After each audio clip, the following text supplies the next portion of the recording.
આશકા માંડલ. લેખક અશ્વિની ભટ્ટ. પ્રકરણ 6.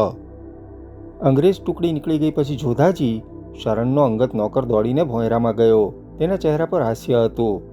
ના ના, ઠાકુર પણ કમાલના આદમી છે. મીણબત્તી, મીણબત્તી, તે મનમાં બબડતો અને હસતો હતો. ભોંયરાના એક ખૂણે પેટીઓ પડી હતી. એ પેટીઓ પર ખોપરીનું નિશાન હતું. જાદવજીએ થોડો વિચાર કરીને 2 પેટીઓ ઉઠાવી અને તબેલા તરફ ગયો. ચંદ્રનું અજવાળું ડેલીના ચોક પરથી હટી ગયું હતું. સુરજીતની પત્ની ક્યાંય સુધી દૂરથી સંભળાતા ઘોડાના ડાબલા સાંભળતી ઊભી રહી હતી. તેનો ઠાકુર અને દીકરો ખરેખર ભયમાં હતા. કર્નલ બેરીમૂરની ટુકડી નાની કારોલીના સીમાડે પહોંચી હશે તે પહેલાં તો જાદવજીએ ઘોડા સજાવ્યા હતા. નાના ઠાકુર શરણસિંહે તેને મીણબત્તીઓ લઈને લગ્નમાં પહોંચવા જણાવેલો. એનો શો અર્થ થાય તે જાદવજી બરાબર સમજ્યો હતો. ભોંયરામાંથી પેટીઓ ઉઠાવીને તેણે ઘોડા પર નાખેલી ખલેચીમાં ગોઠવી અને પછી પોતાના ભાઈને સાબદો કર્યો. જાદવજીનો ભાઈ માધોજી અવ્વલ નંબરનો કુંભકર્ણ હતો. નાની અને મોટી કારોલી તો શું, આખાય સવાઈ માધોપુરમાં માધોજી અને જાદવજી અજોડ ગણાતા. માધો રામલઠિયો અને જાદવ હોશિયાર. બંનેમાં ભાઈઓ જેવા કોઈ સામ્ય લક્ષણો ન હતા. દેખાવમાં પણ તદ્દન જુદા. માધો રાક્ષસી કદનો અને જાદવ સામાન્ય. અંગ્રેજ સલ્તનત સામે સન 57 પછી પણ વિપ્લવની આગ ઓલવાઈ ન હતી. ઇતિહાસમાં ભલે ગમે તે લખાયું હોય, પણ નાના મોટા ઠાકુરોએ અંગ્રેજોની સામે ઝઝૂમવામાં કંઈ બાકી રાખ્યું ન હતું. તેમના રસ્તા અલગ હતા અને રસ પણ જુદો. તેમને પોતાનો અંગત સ્વાર્થ પણ હતો. સુરજીતના બંને નોકરોએ અંગ્રેજી લશ્કર સાથે તાલીમ મેળવેલી હતી. તેમને અંગ્રેજ રસમની, અંગ્રેજ ચાલાકીની, અંગ્રેજ મર્યાદાઓની જેવી જાણકારી હતી તેવી ખૂબ જ ઓછા રાજપૂતોને ખબર હતી. અને એટલે તો જ્યારે શરણસિંહે મીણબત્તીની વાત કરી ત્યારે જાદવજી સમજી જ ગયેલો કે તેણે શું કરવાનું છે. કર્નલ બેરીમૂરે સુરજીત માંડલની ડેલીએ મહેમાનોની જાંચ તપાસ માટે મૂકેલા જાદવ અને 3 સૈનિકોને સુરજીતની પત્નીએ આવકાર્યા હતા. તેને તો ખાતરી હતી કે જે મહેમાનો બાબત કર્નલને શંકા હતી તે મહેમાનો તો ઘરમાં છે નહીં. તેને એ ખબર ન હતી કે તેના નાના છોકરાએ શું ચાલ ખેલી છે. જાદવ અને માધવ બંને અંગ્રેજ ટુકડીની પાછળ જ રવાના થયા હતા. સોનેકા ગુર્જાની દક્ષિણે આવેલા ડાક બંગલાથી થોડે દૂર જ ઝાડીઓ અને કોતરો વચ્ચે તેમણે પડાવ નાખ્યો. ડાક બંગલામાં કર્નલ બેરીમૂર નિશ્ચિંત હતો. તેની કારકિર્દીમાં સોનાની ઘડી હતી. સુરજીત જેવા માંધાતાને તેણે કોઈ પણ જાતના પ્રતિકાર વગર, સહેજેય લોહી રેડાયા વગર ઝેર કર્યો એ વાત આગ્રાના કેન્ટોનમેન્ટમાં બેઠેલા લશ્કરી વડાઓ જાણશે ત્યારે જરૂર દંગ થઈ જશે. કદાચ તેને કોઈ ખિતાબ પણ આપી દેવામાં આવે.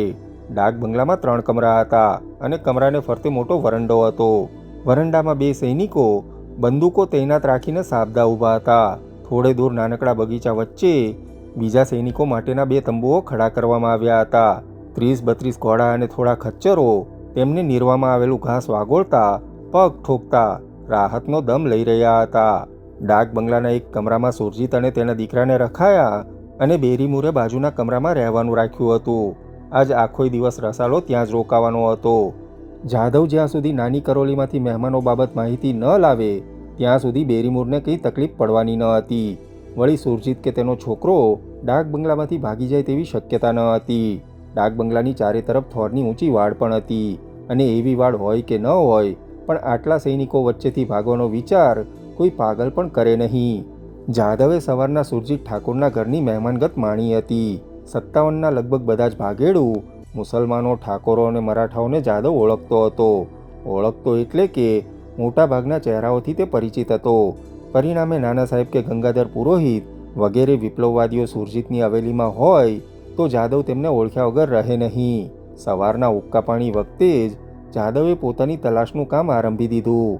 તેની સાથેના માણસોએ ઠાકોરના નોકરો સાથે પણ ખૂબીથી વાતચીત કરી. સવારના જ જાદવને ખાતરી થઈ ચૂકી હતી કે કર્નલ બેરીમૂરને શંકા હતી તેવા કોઈ મહેમાનો સુરજીત માંડલના ઘરમાં નહોતા. તેમ છતાંય તે 2 કલાક વધુ રોકાયો. માંડવને રસોડે તેણે સારી રીતે જમવાનું પણ મળ્યું. આખરે લગભગ 11:30 તેણે ઘોડા સાબદા કર્યા. કર્નલ બેરીમૂરે તેને તો કહ્યું હતું કે સોનેકા ગુર્જાની દક્ષિણે 4 નંબરના શિકારખાનાવાળા ડાક બંગલામાં રસાલાનો પહેલો પડાવ રહેશે. સાંજ પડતામાં જાદવ ડાક બંગલે પહોંચ્યો હતો. કપડાની ઢળતી આરામ ખુરશીઓમાં ડાક બંગલાના કમ્પાઉન્ડમાં ઉગેલા તોતિંગ આંબાના ઝાડ નીચે કર્નલ બેરીમૂર, સુરજીત માંડલ અને શરણસિંહ બેઠા હતા. ચપરાસી સેવામાં હાજર ઊભો હતો. ઘોડો સૈનિકોને ભળાવીને જાદવ કર્નલ બેઠા હતા ત્યાં આવ્યો. સલામ કરીને તે ઊભો રહ્યો. તેના ચહેરા પરથી કર્નલ બેરીમૂર અને સુરજીત બંને સમજી ગયા. તો ઠાકુર, તમે સાચું બોલતા હતા. કર્નલ બેરીમૂરે હસીને પોતાની જાંઘ પર હાથ ફેરવ્યો. ખેર, મારે હવે આ નાનકડા ઠાકોરને પાછા મોકલવા પડશે.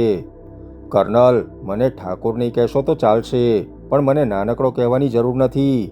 તમારું કામ પૂરું થઈ ગયું હોય તો હું રજા લઉં. કહીને જવાન શરણસિંહ ઊભો થયો. હોય ઠાકોર, એમ તે શી ઉતાવળ છે?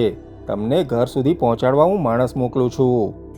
કર્નલ, મારા ઇલાકામાં મને મૂકવા તમારે માણસ મોકલવાની જરૂર નથી, શરણે કહ્યું. અને કર્નલ બેરીમૂર હસ્યો. તેણે સુરજીત સામે જોયું. માંડલ ઠાકોર, તમારા પુત્ર ભારે તેજ લાગે છે. મને એ કંઈક કરી બતાવશે એવું લાગે છે. કર્નલ, આ દેશમાં ઘણું કરવાનું છે. તમે કહો છો તે વાત સાચી છે. મારો દીકરો તલવાર જેટલો તેજ છે, અને એટલે જ મને ડર લાગે છે. સુરજીતે પોતાના દીકરાની સામે જોયું. તેના દીકરાના ચહેરા પરથી જ સુરજીતને લાગતું હતું કે છોકરો કઈ ભાંજગડમાં છે, પણ શેની ભાંજગડમાં છે તે સમજાતું ન હતું. પિતાજી, જો તમે હુકમ આપતા હો તો હું અહીંથી હવે રજા લઉં, શરણસિંહે ઊભા થતાં કહ્યું. રજા? અત્યારે રાત્રે જવાનો કોઈ અર્થ ખરો? કર્નલ બેરીમૂર વચ્ચેથી બોલ્યો. હજુ રાત ક્યાં પડી છે કર્નલ? શરણે જવાબ વાળ્યો. કર્નલની વાત બરાબર છે શરણ, તું સવારે જ જજે, સુરજીતે કહ્યું. આમેય મને હવે ખાતરી નથી કે હું તને ફરી મળી શકીશ. આ અંગ્રેજો મને કોઈની બારાતમાં લઈ જતા નથી.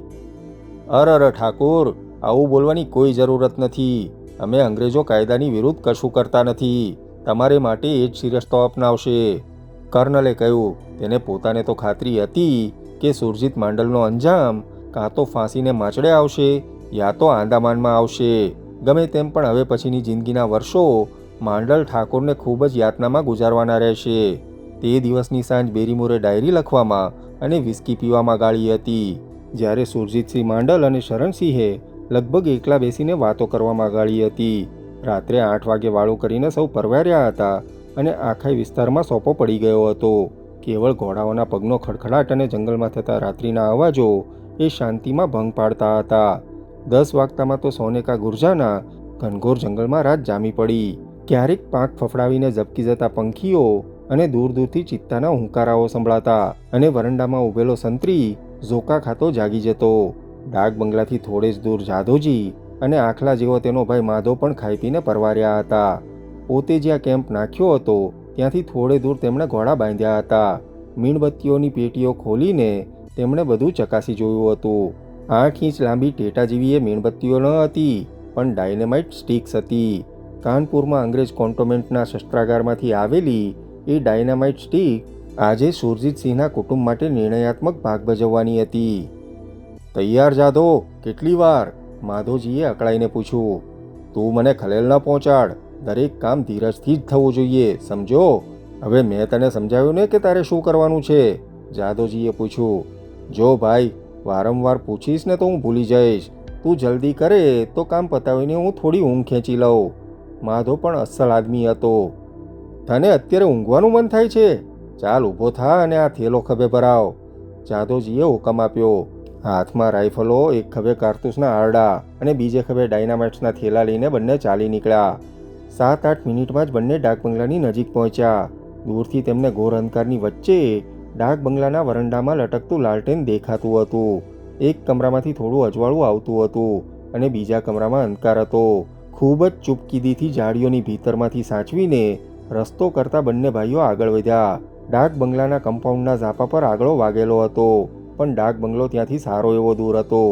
જાધવએ ધીરેથી આગળો ખોલ્યો. ત્યાં કોઈ સંતરી તેમને દેખાયો નહીં. જાધવને આશ્ચર્ય થયું. 2 દિવસના થાક પછી આખી ટુકડીએ રાતે ગળા સુધી શરાબ ઢીંચી હતી અને દબાવીને ખાધું હતું. ઝાંપાની પાસે કોઈ સંતરી ન હતો, પણ ઝાંપા અને ડાક બંગલાની વચ્ચે ખોડાયેલા તંબુની બહાર એક પેટી ઉપર કોઈ માણસ ઝોકા ખાતો બેઠો હતો. ચંદ્રના અજવાળામાં તેનો આકાર સ્પષ્ટ દેખાતો હતો. ઝાધાએ ઝાંપો ખુલ્લો કરી નાખ્યો અને પછી ત્યાંથી હટી ગયો. વાડ ફરતે ફરીને ડાક બંગલાની પાછળના ભાગમાં પણ તેમણે બરાબર ચકાસણી કરી. બંગલાના પાછળના ભાગમાં ટેકરો હતો અને ગીઝ ઝાડી પણ ઉગેલી હતી. જ્યાં સુધી જંગલથી ટેવાયેલો આદમી કાન સરવા કરીને સાંભળવા પ્રયત્ન ન કરે ત્યાં સુધી ઝાધાનું કે માધાનું હલનચલન કોઈને સંભળાય તે શક્ય ન હતું. ડાક બંગલાની પાછળ તરફ પણ વરંડો હતો. ત્યાં પણ એક સૈનિક થાંભલાને ટેકે બેઠો હતો. ખ્યાલ આવ્યો જાધા? માધવજીએ પૂછ્યું. જો, આગલા ઝાપે કોઈ સંતરી નથી. અંદર જે તંબુ છે ત્યાં એક માણસ બેઠો છે. એક માણસ આગળના વરંડા આગળ ઊભો છે અને બીજો એક પાછળના થાંભલાના ટેકે છે. મતલબ કે અંગ્રેજોને નિશ્ચિંતા છે. તો હવે? માધવજીએ પૂછ્યું. હવે બીજું શું? કામ ચલાવવાનું. પણ મોટા ઠાકુર, માધવજીને સુરજીત માંડલની ચિંતા હતી. તેને ડર હતો કે કદાચ મોટા ઠાકુર ગુસ્સે ભરાશે. કદાચ તેમના જાનનું જોખમ પણ થઈ જાય અને જો નાના ઠાકુરને કંઈ થાય તો આવી જ બને. મોટા ઠાકુરનું શું છે? માધવજી, તું અક્કલ તો ચલાવ. મોટા ઠાકુરને આ અંગ્રેજો કંઈ હવા ખાવા લઈ જતા નથી. ડફોળ, મોટા ઠાકુરને મોતની સજા કરતા દોડ્યા અચકાશે નહીં. બંને ભાઈઓ ધીરેથી ડાક બંગલાના પાછળના ભાગમાં લગાડેલા તોતિંગ થોર પાસે આવ્યા. કંઈક સળવળાટ થયો અને એકાએક વાડમાં બેઠેલા તેતરો કિકિયારી કરીને ઉડ્યા. માધવજી નીચે વળી ગયો. જાધો તેની બાજુમાં પૂતળાની જેમ ઊભો રહ્યો. વરંડાના થાંભલાને ટેકે બેઠેલો સંતરી સહેજ ટટ્ટાર થયો. 2-3 મિનિટ વીતી અને વળી પાછો જંગલમાં સન્નાટો છવાયો.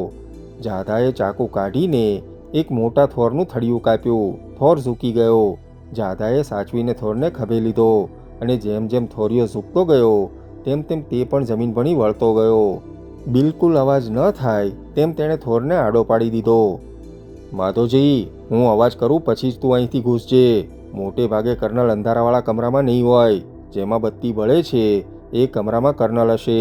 કદાચ જાગતો પણ હોય. ઠાકુર આ કમરામાં હશે. કહીને જાધાએ જે કમરામાં અંધારું હતું તે કમરો બતાવ્યો. અચ્છા, તો ફતેહ કર. કહીને ડાયનામાઇટ્સની સ્ટીકનો થેલો ઉપાડીને જાધવજી ડાક બંગલાની આગળના ભાગમાં જ્યાં ઝાપો હતો ત્યાં પાછો ગયો. ત્યાં પહોંચીને તેણે બરાબર ફરી ચકાસણી કરી. ઝાપાની અંદર અને ડાક બંગલાની ડાબી તરફ ઘોડા બાંધેલા હતા. એક લાઇનમાં ઊભા રાખેલા દરેક ઘોડાના પાછલા પગે દોરી બાંધેલી હતી. જાધવજીએ ફરીથી તંબુની બહાર લાકડાની પેટી પર બેઠેલા સંતરી તરફ જોયું અને થોડા કાંકરા ઉઠાવ્યા. નિશાન લઈને એક કાંકરો તેણે સંતરીથી થોડે દૂર પડે તેવી રીતે નાખ્યો. સંતરી ઝબક્યો. તેણે આજુબાજુ જોયું અને વળી થોડી વારમાં માથું છાતી પર ઢાળી દીધું. તે સખ્ત ઊંઘે ભરાયેલો લાગતો હતો. આમ તો તેની ફરજ બજાવતા તેણે ઊભું રહેવાનું હતું, પણ અત્યારે એવી કોઈ કટોકટી તેને લાગતી ન હતી. આખાય કમ્પાઉન્ડમાં કેવળ ડાક બંગલાના આગલા વરંડામાં જ એક સૈનિક ઊભો રહીને પહેરો ભરતો હતો. બાકીના નિશ્ચિંત હતા. ઘોડાઓ પાસેના સંતરીએ તો પોતાની કીટમાંથી ધાબળો કાઢીને પાથરી પણ લીધો હતો. જાધવજીએ બીજો કાંકરો ઘોડાઓ પાસે ફેંક્યો. એક ઘોડાની પીઠમાં એ પથ્થર વાગ્યો અને તે ચમક્યો. બાજુના બીજા ઘોડાઓ પણ ચમક્યા. સારો એવો અવાજ થયો, પણ બંને સંતરીઓને કંઈ શંકા પડી નહીં. ત્રીજો કાંકરો તેણે બરાબર સંતરીની પેટી પાછળ અને તંબુની બનાતને છેડે પડે એ રીતે નાખ્યો. હવે પેલો સંતરી સહેજ ગભરાયો, ઊભો થયો. તે સાથે જ જાધવજીએ એક મોટો પથ્થર ડાક બંગલાના ઝાંપાના પાટિયા પર માર્યો. સંતરીએ બંદૂક ઊંચી કરીને અને તંબુ આગળ મૂકેલા લાલટેનનું અજવાળું મોટું કર્યું. તેણે આજુબાજુ જોયું, પણ કંઈ દેખાયું નહીં. હું હું હું હુક હું હુક હું હુક. ઝાડીઓ વચ્ચેથી યમસ્ત્રોત જેવો ભયાનક ઘુવડનો અવાજ સંભળાયો. સંતરીની છાતીના ધબકારામાં થોડો વધારો થયો. ફરીથી એ અવાજ આવ્યો. ફરીથી એક કાંકરો ઝાપાના પાટીએ અથડાયો. સંતરીએ ઝાપા તરફ જોવા માંડ્યું. થોડી વાર વિચારીને તે બેઠો. પાછો ઊભો થયો અને આખરે જાણે પોતે નિર્ણય લીધો હોય તેમ ઝાપા તરફ ચાલ્યો. ઘુવડનો અવાજ ડાક બંગલાની પાછળ વાડની પેલી તરફ બેઠેલા માધવજીએ સાંભળ્યો. તે હસ્યો અને સાચવીને થોરમાં કરેલી જગ્યામાં દાખલ થયો. ફરીથી ઘુવડનો અવાજ આવ્યો. માધવજી ધીરેથી કમ્પાઉન્ડમાં દાખલ થયો. ડાક બંગલાનો વરંડો વાડથી લગભગ 30 ફૂટ જેટલે છેટે હતો. ઓસરીના થાંભલાને ટેકે બેઠેલો સંતરી આરામથી ઝોકા ખાતો હતો. માધવજી તરફ તેની પીઠ હતી. માધવજીએ ઝડપથી દોટ મૂકી અને વરંડાની ઊંચી દિવાલને ખૂણે જઈને ઊભો રહ્યો. દિવાલને ચપટીને તે ઊભો તો રહ્યો હતો, પણ ધારો કે એ સંતરી પગથિયા ઉતરે અથવા બીજું કોઈ ડાક બંગલાની આગળની ઓસરીમાં આવે તો જરૂર માધવજીના 100 વર્ષ પૂરા થઈ જાય. બીજી તરફ જાધવજીએ જોયું કે સંતરી કમ્પાઉન્ડના ઝાપા તરફ આવી રહ્યો છે. તેના હાથમાંનું લાલટેન હાલતું અને તેનું અજવાળું તેના પગ પર પડતું. જાધાને એ સંતરી બરાબર દેખાતો હતો. ઝાપા આગળ આવીને એ સંતરી આશ્ચર્યથી ઊભો રહ્યો. તેને ખાતરી હતી કે રાત્રે તેણે ઝાપો બંધ કર્યો હતો, તો હવે ખુલ્લો કેવી રીતે? સંતરી ઝાપા પાસે પહોંચે તે પહેલાં જ જાદો ઝાંપાની અંદર ડાબી તરફ ઉગેલી ઝાડીમાં સંતાયો હતો. સંત્રી અચરજથી ઝાંપા પાસે ઊભો રહ્યો. તેણે માથું ધોણાવીને ઝાંપો બંધ કર્યો. ઝાંપો બંધ કરતી વખતે તેણે લાલટેન હાથમાંથી હેઠું મૂક્યું અને રાઇફલ પાટિયા પર ટેકવી હતી. સંત્રીના બંને હાથ ઝાંપો વાસવામાં પરોવાયેલા હતા. તે જ ઘડીએ જાદો બહાર નીકળ્યો હતો. જાણે છઠ્ઠી ઇન્દ્રિય એકાએક જાગી ઉઠી હોય તેમ સંત્રી ચમક્યો. પણ તે પાછો ફરે તે પહેલાં તો જાદાએ તેના પડખામાં બોયનટ ખૂંપાવી દીધી હતી. સંત્રી ચીસ પાડીને ત્યાં જ પડેલા ફાનસ પર પડ્યો. કાચ તૂટ્યો અને ફાનસનું ઘાસતેલ ઢોળાયું તે સાથે જ ભડકો થયો. લોહી નીકળતા સંત્રીનું ખમીજ સહેજ સળગ્યું અને અંધકાર છવાયો. માધોજી વરંડા પાસે ભીતે ચપકાઈને ઊભો હતો. તે બીજી વાર ઘુવડના હુંકારનો અવાજ આવવાની રાહ જોતો ઊભો રહ્યો. જાદોજીએ સંત્રીને ઝાંપા આગળથી દૂર ખસેડીને ઝાડીમાં નાખ્યો અને હુ હુ હુક નો અવાજ કર્યો. માધો સર્વો થયો. તેણે સિસકારો કર્યો. વરંડામાં થાંભલાને ટેકે બેઠેલો સંત્રી જાગ્યો. તેણે આજુબાજુ જોયું. ફરીથી સિસકારનો અવાજ આવ્યો. તે ઊભો થયો અને વરંડાને છેડે આવ્યો. તે માધોજીને જુએ તે પહેલાં માધોજીએ તેના બંને પગ પકડ્યા અને તેને ઉલાળ્યો. સમતુલા સાચવવાનો પ્રયાસ કરવામાં તે ચીસ પણ ન પાડી શક્યો અને નીચે પટકાયો. વરંડાની બાજુમાં બનાવેલા ફૂલના ક્યારામાં તે ઝીકાયો. તે એટલા જોરથી પટકાયો હતો કે ત્યાં જ બેહોશ થઈ ગયો.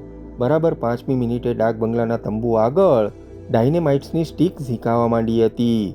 જાદોજીએ નાનકડા ઠાકોરની મીણબત્તીઓનો બરાબર ઉપયોગ શરૂ કર્યો હતો. નાનકડા કેમ્પમાં ધમાધમી મચી ગઈ હતી. હાથમાં પિસ્તોલ લઈને કર્નલ બેરીમૂર ડાક બંગલાના આગળના ભાગમાં દોડી આવ્યો હતો. બાજુના કમરામાંથી સુરજીત અને શરણસિંહ પણ બહાર નીકળ્યા હતા.